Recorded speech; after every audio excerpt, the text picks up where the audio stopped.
Nakakaiyak na mensahe ng isang nanay para sa kanyang mga anak.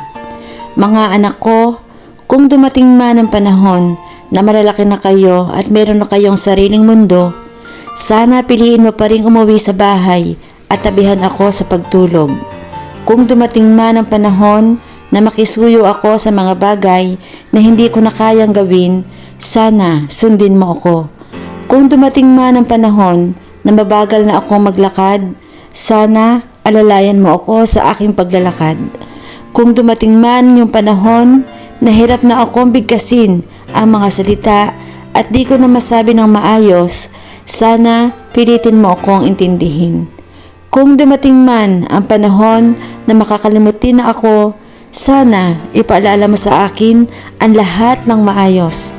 Kung dumating man ang panahon na hindi na maintindihan ang ugali ko, sana anak, pakihabaan mo ang pasensya mo. Sana habaan mo ang pangunawa mo, gaya ng mga panahon na hinabaan ko ang pasensya sa tuwing hindi kita mapatulog noong sanggol ka pa. Tuwing karga lang kita dahil ayaw mong magpalapag.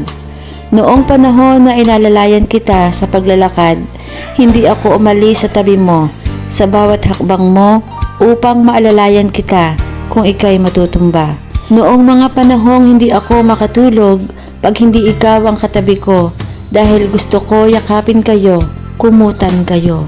Pagising sa umaga, kayo ang una kong makikita.